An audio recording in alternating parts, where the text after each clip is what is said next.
The stars are right, and that means it's time for another episode of The Whisper in Darkness. I'm your host, the Man from Lang. Thank you very much for joining me today. On this episode, we are continuing with our reviews of the player cards in the Scarlet Keys Investigator expansion. This is part 1 of our look at the Survivor cards in the box. In this episode, we are going to discuss Idol of Xanatos, Improvised Shield, End of the Road, and Exploit Weakness. There are spoilers throughout if you care about that sort of thing. If you enjoy what you hear, remember to like, comment, and subscribe. Before we get started, a quick reminder of how we rate cards here on The Whisper in Darkness. The best of the best get an Elder Sign, while the worst of the worst get an Auto Fail, and the cards in between get a +1, 0, or Elder Thing respectively. Cards that you build around or cards that are good in one particular deck get a Bless token, while cards that we believe are destined to end up on the list of taboos or are simply bad for the big game get a Curse token. Before we get started, I'd like to thank the patrons of this channel for their tremendous support. You all rock! If you'd like to be amazing like these people and support the channel's goals and see your name on this list, head over to patreon.com, sign up for a tier of your choice, and claim your rewards. That would be awesome. Special thanks to Coleman Rowe Chitty, Nicole Fiscus, and Nate Lost in Time and Space for their contributions to the channel. I couldn't do it without you. Without further ado, let's get started. Welcome back, everyone, to our reviews of the player cards in the Scarlet Keys Investigator expansion. We are going to take a look at the Survivor cards in this video. This is part 1 of a 4-part series. How are you doing, Matastrophic? We haven't recorded in a while.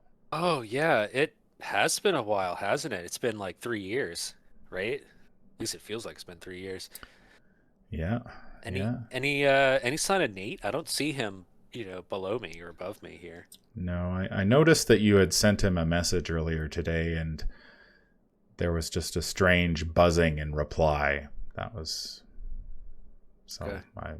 Well, that's good. That's better than we had before. Yeah. I think Nate's out there somewhere, but that's good. We've got proof of life. The first card we're going to take a look at is Idol of Xanatos, Watcher Beyond Time. It's a 3-cost asset with a willpower skill icon, item, and relic trait. As a response, when you are dealt damage and or horror, exhaust Idol of Xanatos and discard up to 3 cards from your hand.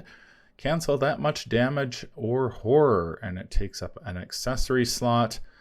If you're going to play a healing card, I do like healing cards that don't require actions, which is the nice thing about the Idol. What do you think about this one?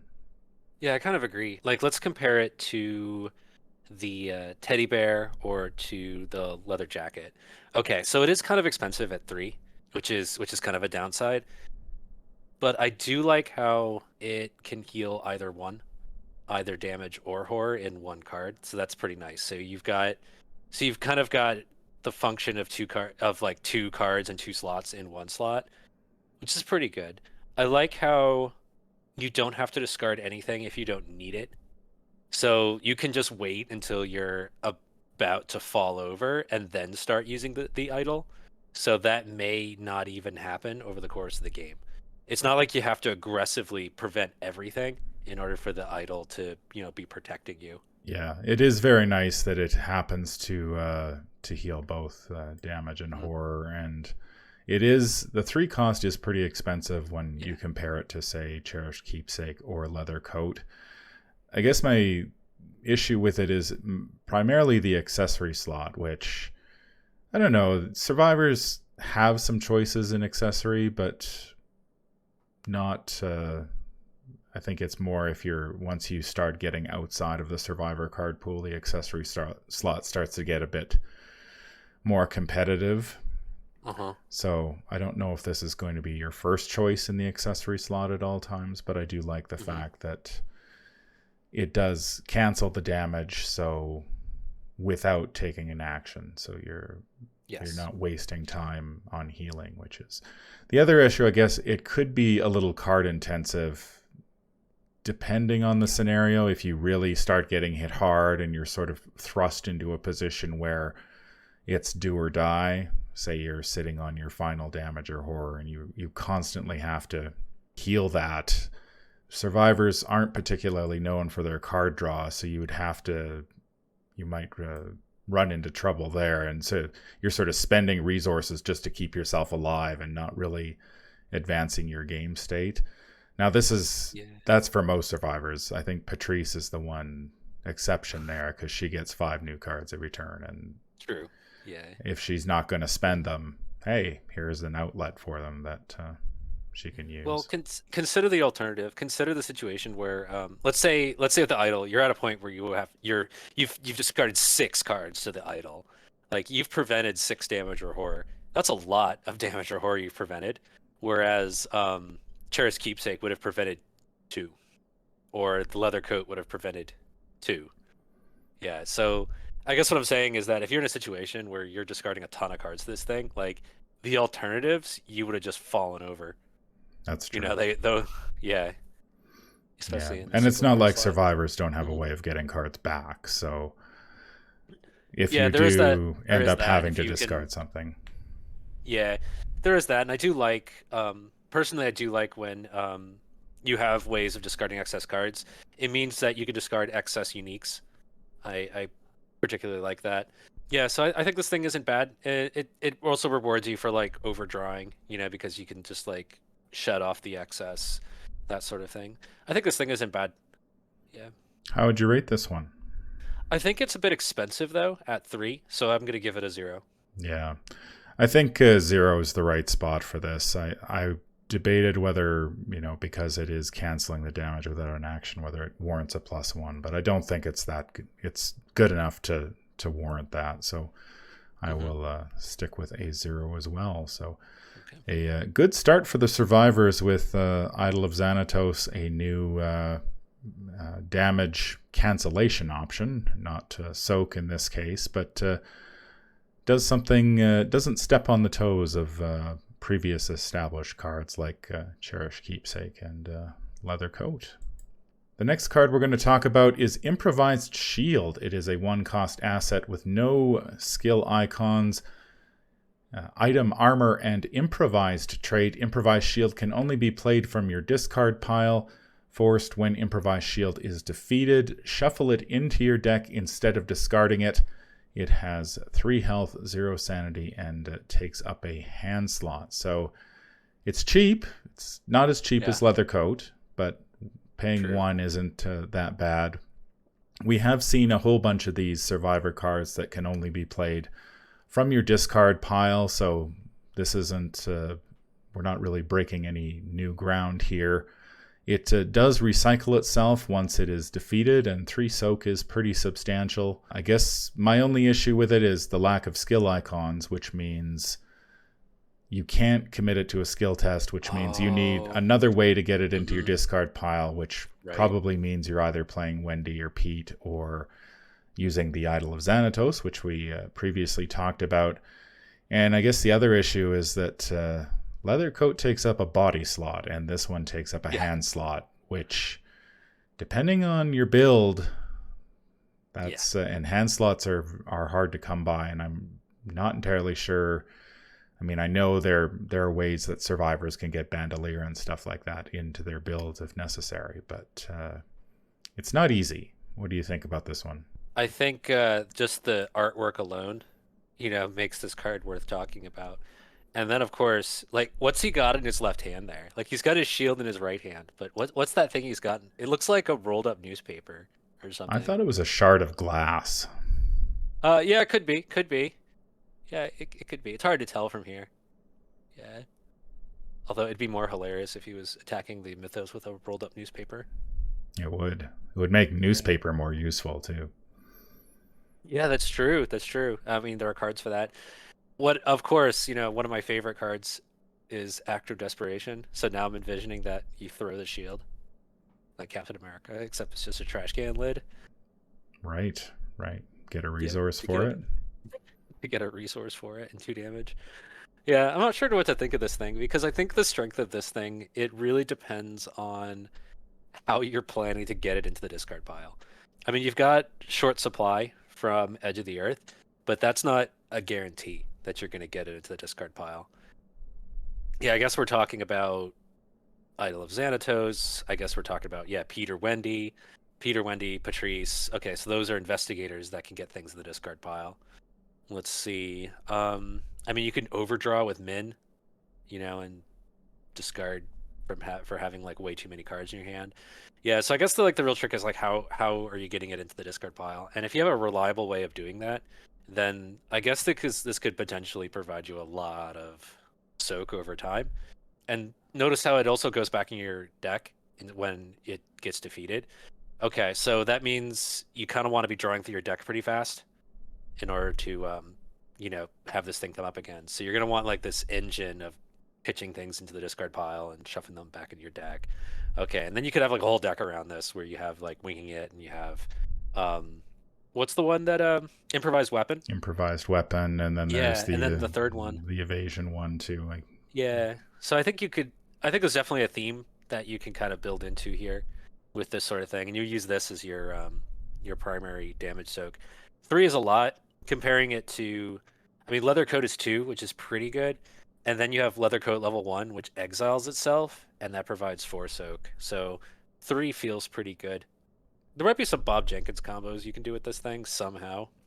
yeah, I think the primary issue is just figuring out how you're going to get it into your discard pile. Right. With the lack of icons, don't really like cards without icons, because then they just, you end up in those situations where you need to pass a skill test, and then inevitably this is the only card you have in your hand, and you're like, well, damn.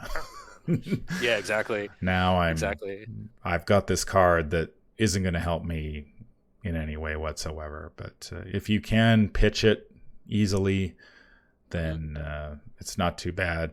That hand slot, I don't know. It really depends what else you've got in your hands. But survivors have a lot of pretty good stuff. Like, even we have Old Keyring in this particular level 3, and the level 0 version being in the Stella Clark starter deck. So hands are it's a lot more competitive than the body slot ever is. So that's also a consideration. Although it kind of, in order for it to be a shield, it kind of has to be a hand slot. Well, unless he straps it to his body. Yeah, but then it's like improvised armor at that point. Right. Yeah. How would you rate this one? Ooh, yeah, this is kind of tough actually, because all right, 3 soak is a lot, but is 3 soak worth going through the hoops? To get this thing into your discard pile. Gosh, compared to just playing Leather Coat in a different slot and being done with it.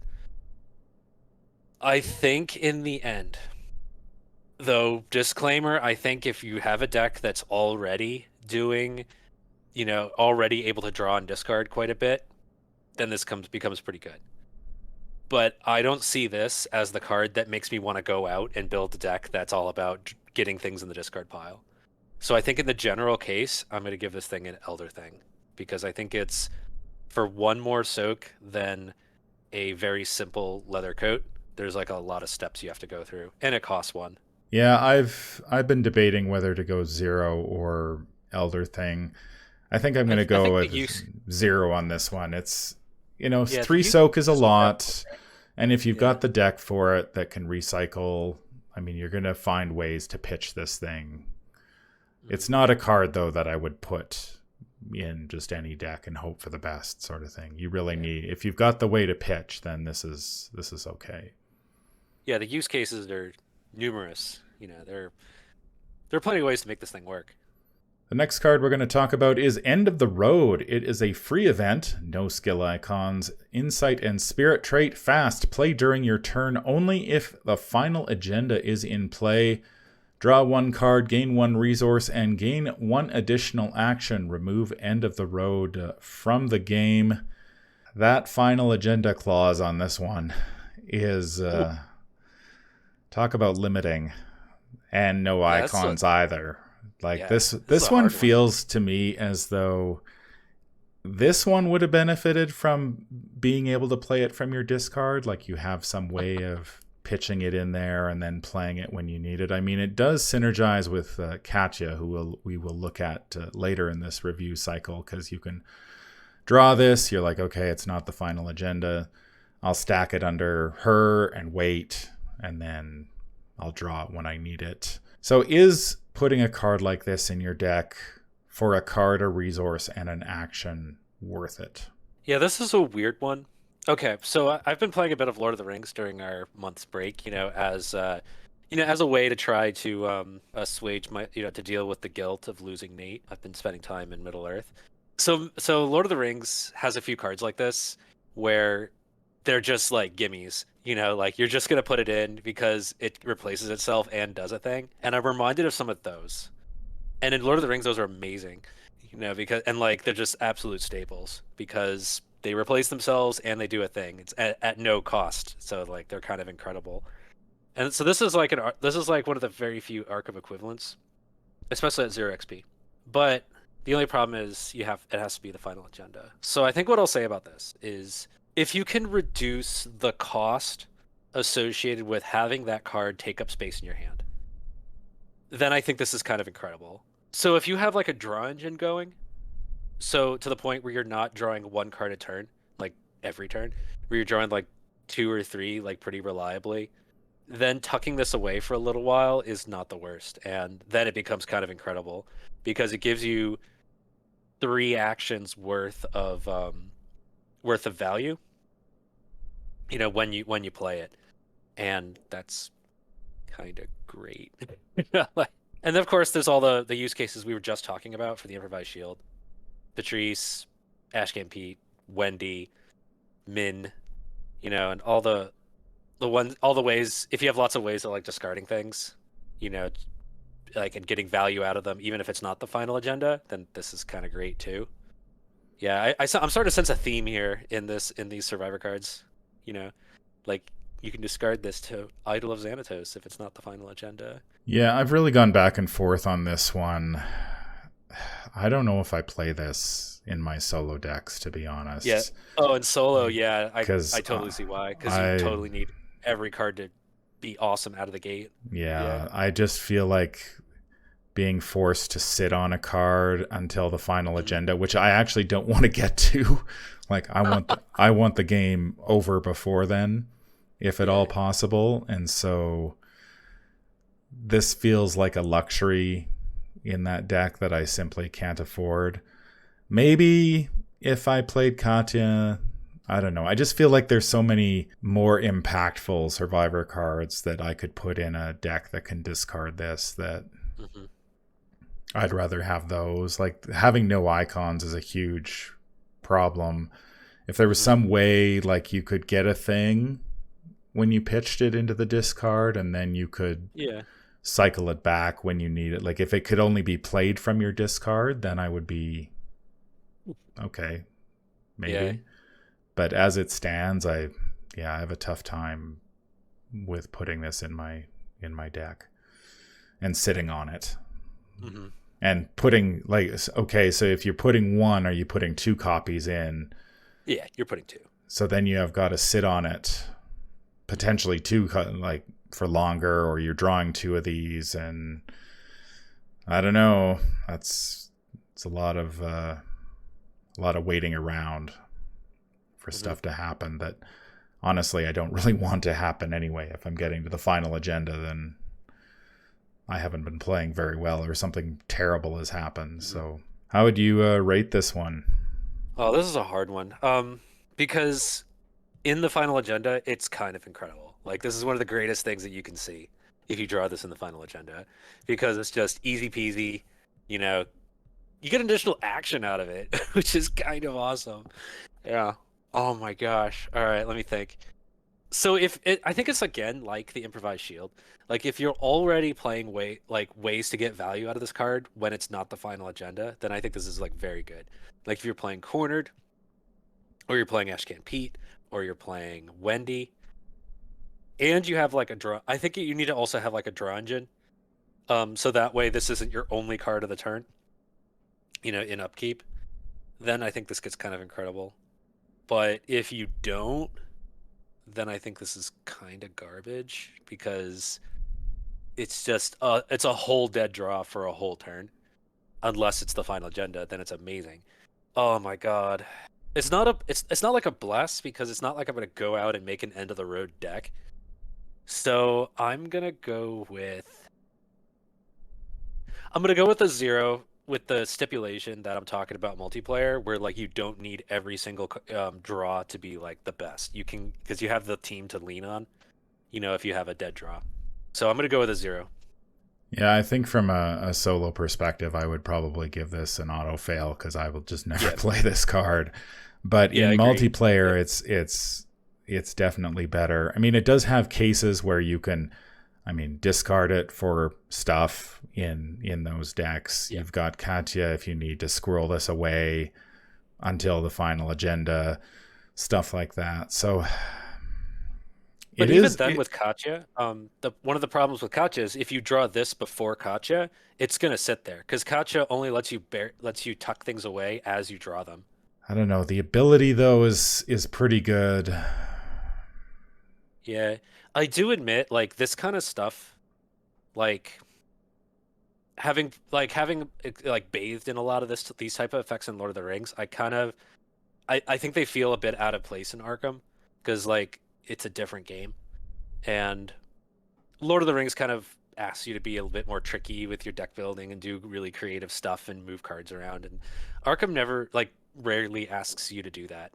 So like I admit like my own sensibilities, I kind of wish this card didn't exist because it feels a little tricky, if that makes any sense. Like it's part of an elaborate combo machine. Yeah, I think I'll give it a 0. I can't give it a auto fail 0. No, I can't. I can't give it an auto fail just because it's not something I'd play in solo. That'd be unfair. But the ability seems better than an Elder Thing, so. Oh, gotcha. So I can't really give it an Elder Thing either. So, but I'm not willing to go up to +1 just because of the limitation on this. If it had anything else besides Final Agenda on it, then it's just, this is one of those cards where I'm going to be playing, I'm going to draw it early and just be like, well, damn, now I've got this thing. Unless you're Wendy. Unless you're Wendy, but then you're still like, okay, do I sit on this? Do I pitch it? And I think inevitably, like if you draw this early, you just end up pitching it and never use it for anything for its actual ability anyway. So it could be any card at that point. So like why unexpected courage. Yeah, like why is it it doesn't need to be this particular card if I'm just going to end up pitching it before the final agenda anyway. So I have a tough time with. Yeah, and it's one of those where like these types of effects like tend to be really prominent in Lord of the Rings because they have 50 card decks, and they have 50 card decks, and there's not a lot of ways to draw additional cards in Lord of the Rings. So like anything that replaces itself is kind of incredible. This is not Lord of the Rings. You have a 30 card deck, and you can always spend an action to draw.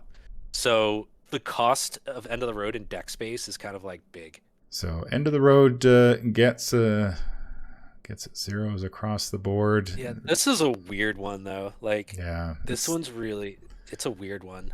Yeah. Yeah, it sort of verges on blessed territory, but is it going to make or break a deck? But it's not going to make. You're not going to build a deck around this, and it's like if you're playing this kind of deck, then maybe consider this. But again, I would take a pretty good look at what other cards. Because if you're just going to be if you're going to pitch it, perhaps have a card with icons or something that can actually do something instead of this thing. But if you get it during the final agenda, hey, awesome. Everything has worked out for you. Well, maybe not, because you could actually be dead anyway, despite drawing this. So. Oh, yeah. The next card is Exploit Weakness. This is a 2-cost event with a combat and agility skill icon, tactic and trick trait. Fast. Play before revealing a chaos token during an attack or evasion attempt you are performing, and only if the difficulty of this test is currently 0. This test automatically succeeds. Instead of this test's normal effect, discard the attacked or evaded enemy. If it is elite, automatically evade it and deal it 3 damage instead. Now, I feel like the name of this card should have been Man Gets Hit in Groin with Football. Probably didn't fit on the card, so they went with something shorter. I mean, could have just gone with Knee to the Groin, too. That would have worked. When I sat down and started looking at some of the enemies that this simply automatically removes, off the table, like Wizard of the Order, gone. Mm-hmm. Hunting Night Gaunt, gone. Oh, that's right. And this is if you're playing. Obviously, this synergizes with Daryl's ability to discard an evidence and reduce the test by 0. And I feel as though this is pretty awesome if you can get the 0 with Daryl. But as soon as the fight or evade creeps above 2, it's much tougher. Then then you're having to play another card on top of the exploit weakness. And that I have an issue with. Like, there are cards you can play, like Gumption, that we'll look at later. It costs 1 XP, reduces the test by 2. Pretty straightforward. But then there's a lot of kind of bad cards, like Expose Weakness, the Seeker card. Mm-hmm. You've got Anatomical Diagrams, which will reduce the fight or evade by 2 each, but nobody was playing Anatomical Diagrams before. Exactly. So why would you start playing it now? And then having to add, you're playing extra cards on top of the exploit weakness. So I feel like exploit weakness is awesome if it's just the exploit weakness you're playing with Daryl. If you've got to sort of build an Arcus, an infrastructure around this thing to get it to work, then I have issues. What do you think about this one? I actually agree, because I've seen this thing in action, and it's one of those where, given you're already lowering difficulties with the rest of your deck, like say you're trying to play like Daryl or something, or I've seen Preston use this pretty effectively, where you're trying to play things like Stealth. But it's one of those where it's like, on its own, it's kind of garbage. But if you're already doing the thing, then this is kind of good. I don't know if this is enough to like tip me over into, building my whole deck around lowering difficulties. So not sure what to think about that. Personally, I want to compare it to things like Waylay. Yeah. Like one-shot effects that were already in the game and how useful those were. So like if I've got a high agility anyway, I'll just play Waylay instead, because it kind of does the same thing. That being said, the ability to both evade and deal 3 damage to an elite, that's not to be sneezed at. That's quite a bit. Yeah, because that's a lot of action compression right there. Especially the auto evade. I like that because you don't have to worry about alert or retaliate. At that point, because you get that thing evaded, and then everyone can start hitting the elite. So there's definitely that bit right there in the parentheses is like actually pretty good. But the problem is like now all of a sudden you've got to be using other effects to lower the difficulty of the evasion test or fight test. Interesting. Yeah, there's not a lot of ways to lower the difficulty of fight tests, are there? Well, there's bolas, I believe. There is the bolas. Tommy Muldoon, bolas exploit weakness. You know it.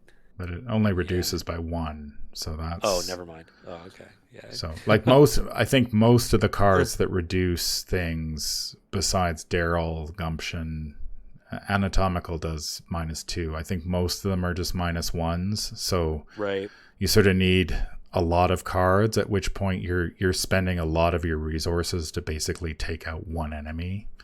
And that being said, there is one other card in this set that does do pretty well, and that's Flashlight level 3. Mm-hmm. Because that lowers evasion difficulties by 2. So like if you're all right, so here's what I'm gonna say about this. If you're playing a deck where you're already like focused around Flashlight level 3, then throw this in. If your deck is not the type that it deserves Flashlight level 3, don't put this in. Yeah. I'm going to give this one a +1 in that particular deck, because I think testlessly removing a Hunting Night Gaunt or a Wizard of the Order is really, really good. Nice. Yeah. And that's the type of effect I want, because you can't evade the Wizard because he's just going to stick around and add Doom. He has Retaliate, so for somebody like Daryl who may not necessarily want to fight the guy and then get attacked, the ability to just say, nope, I'm just going to get rid of him is really, really... And then, the Night Gaunts are annoying because while their evade is only 1, they get to double... They get to double their token draw, And then they hunt, which is worse. So the ability to just get rid of one of those automatically without making any tests is really, really good. So I think it deserves a +1 in that particular deck. If you're not playing a deck that has sort of Daryl's ability, then I would start looking at other options, just because then you're probably playing this as part of some elaborate combo, and I'm not much of a combo player, so Yeah. its value drops off pretty dramatically outside of those that type of deck. I think okay, so I think I'm going to give this a bless because, like I was saying earlier, if you're playing a deck that warrants where spending 6 XP on flashlights is like pretty good for that concept, then I think this becomes a pretty good like silver bullet for enemies. If you're already doing the thing. If you're not doing the thing and your deck and you don't think that spending 6 XP on flashlights is a good idea, then then skip this. So I think because it's like a silver bullet in that type of deck, I think it gets a bless. That's going to do it for our look at the first batch of Survivor cards in the Scarlet Keys Investigator expansion. Let us know in the comments down below what you think. Not a bad first bunch of cards. A lot of them seem very specific to, you've got discarding cards with Improvised Shield and the Idol. You've got End of the Road and Expose Weakness, which seems to be really catering to whatever the thing Daryl is doing with reducing tests. Yeah, you're right. We have 3 cards that really seem to be leaning on the draw and discard type of deck, which I kind of like, and I think Arkham deserves more of it. More of the like filter draw 2, discard 2 type of effects. I think Arkham would be better off if we had more of those. And then we have Exploit Weakness, which seems to be all in on the difficulty reducing, the zeroing idea. So like you said, these are pretty specific to like specific deck types. You're not just going to throw them in, except for maybe the Idol of Xanatos. You're not just going to like throw them into anything. Yeah. I could definitely see myself playing a copy of the Idol in a whatever level 0 deck I'm starting a campaign off with. Yeah. And I do like the fact that you can discard up to 3 cards, which is perfect for Rotting Remains. So if you do get tagged, you've got a way out, which is helpful. And I like the Idol because I feel like I can get by discarding 0 cards until like the Damage or Horror is about to take me out. Then I'll start using the Idol. Yeah. And you're only out the 1 action to play it, and then it's exactly. You don't have to use another action to heal for the rest of the game, which I am in favor of. That's going to do it for this episode. If you enjoyed what you hear, remember to like, comment, and subscribe. If you need to contact me, I can be reached at manfromlang@gmail.com. I'm also on Twitter at manfromlang. Until the stars are right, keep your shotgun close and your other sign closer. Take care out there, and happy investigating.